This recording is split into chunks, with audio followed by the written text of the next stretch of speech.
رسول الله صلی الله علیه و سلم فرمودند انما الاعمال بخواتم، عملها را به آخر عمر ورق زنه. یا آدم در آخر عمرش بسیار آدم خوب میمیره، آدم اهل کلمه میمیره، آدم اهل مسجد میمیره، این بهشتیه.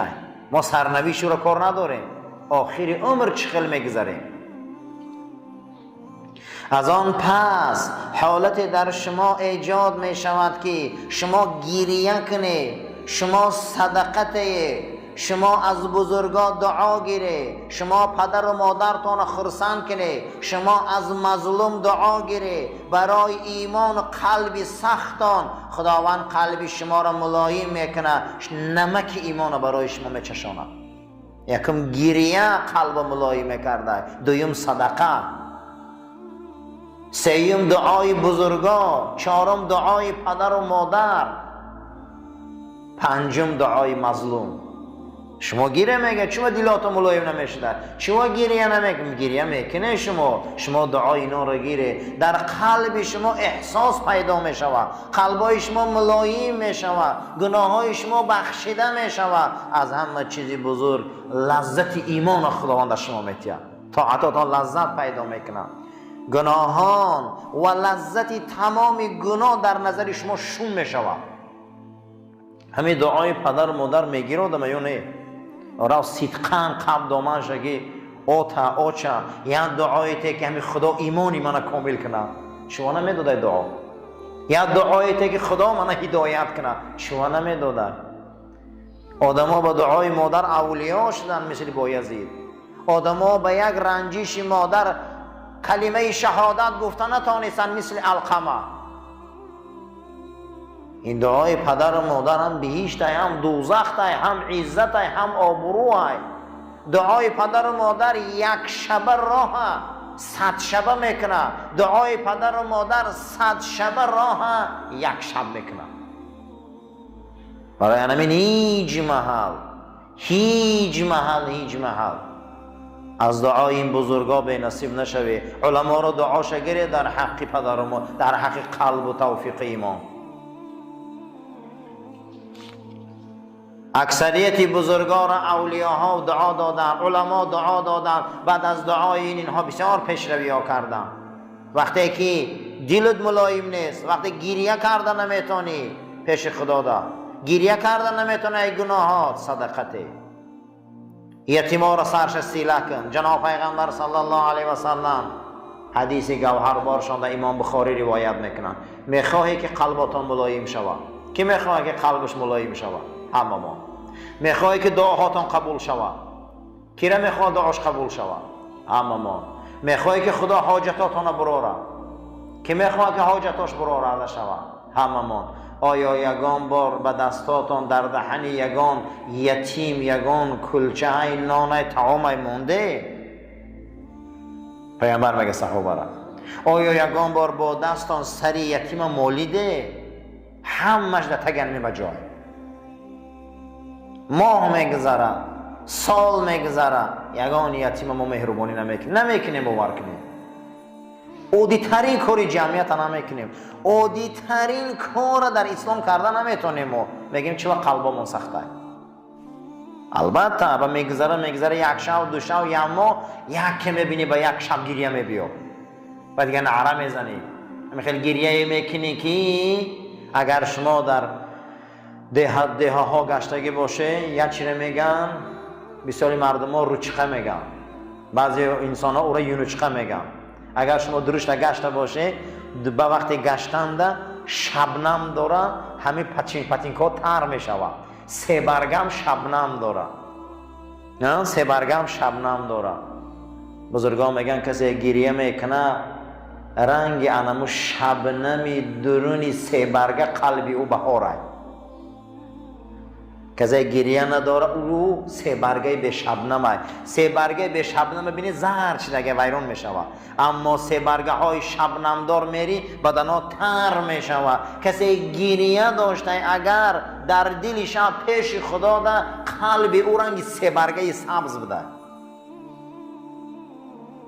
اینجا ما گبزنی نیومدیم، مصلحت نیومدیم، شجاعت نیومدیم، ما در اینجا هیچ چیز نیومدیم. ما آمدیم که خواهش داریم در رحمت برای ما هوی کن.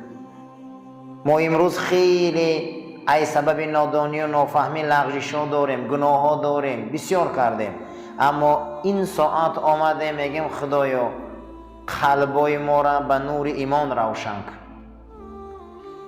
گناه ها ما را درگذر، پیشگاه کارمون را کشوده کن، عزت مونته، آبرو مونته، فضل مونته، رحمت مونته. پروردگارا این ساعت ها را بازم برای ما مبارک گردان. خب چیکار کنیم؟ چشمی که به سوی گناه می رود، چشمی که گناه هم می بینه و چشمای بد داریم، چشمایی که دغل هم شوه حرام داریم، چشمی داریم که بسیار ما را به سوی گناه می کشه. چیکار کنیم از این گناه چشم خلاص خوریم؟ چیکار کنیم که از چشم حرام خلاص خوریم؟ چیکار کنیم؟ سببش چیه؟ چی سببه که ما را از چشم حرام چیکار میکنه؟ باز میداره و چشم حرام را کنترل کنیم. سببش چیه؟ این حدیث قدسی چقدر حدیث عالیه که پروردگار در این حدیث قدسی با حبیبش صحبت میکنه. توبه را چی وصف میتیه؟ انین المذنبین احب الی من تسبیح المسبحین. خداوند بزرگ با حبیبش حضرت محمد مصطفی صلی الله علیه و سلم در این حدیث قدسی چی یک رحمت عطا کرده برای توبه کننده ها. گفت است که گریه گناهگارا در نزد من ای حبیبم از تسبیح زنا بهتره. اگر ما این چشما را کنترل میکردیم، قدر گریه را میدانستیم، قدر توبه را میدانستیم، ما را چشما ما کنترل میشه. حبیب محمد صلی الله علیه و سلم گریه گناهگارا در نزد من بهتره انایمو تسبیح زنو. وقتی که تو به سوی خدا میبیایی، گریه میکنی، ناله میکنی، میسوزی، از کردگیات پشیمانی میکنی، این از همون تسبیح ها بهتر بوده. خشا به حالی اون انسانه که از کردگیاش گریه میکنه، خشا به حالی اون انسانه که از کردگیاش دست میبرداره، کردگیاش چیکار میکنه؟ پشیمانی میکنه از کارهای کج کردگیش. بعد از او شارع حدیث گفته است بروید به درگاه خداوند ناله کنه، فکر کنه که تا آن گناهایی که کردگی به یادتان بیاید، فکر کنه گناه ها به یادتان بیاید، اصلا به کسی گناهاتان نگوی، زیرا گناه را گفتن و اقرار شدن و در نزد مردم آوازه کردن با یک گناه دیگه می نوشتیم. باید کوشش کنی که گناه تا نگویی، چیزی کردی نکردی نگو، خود دانی و خدا به یادت بیارن اما گناه ها را گریه کن، توبه کن، زوره کن خدا را، برای آنکه ما گریه نداریم که چشممون حرامه، ما پشیمون نیستیم ای گناه کردگی ما، برای ما چشمای ما حرامه. چرا چشمای ما شهوت زده ای؟ ما پشیمون نیستیم ای رفتارمون. هر انسانی که از رفتار و کردارش پشیمون نیست و انسان عزیزا چشمش حرامه، با بینه گناه را به سوی گناه میل میکنه، ولی در دل خودت همیشه گناهات در نظر گیر. گفته صاحب شرح تقصیرها کمبودیات همیشه به غروی خودت گو، هیچ محل یگان سجده تا بگیریه نگذارم.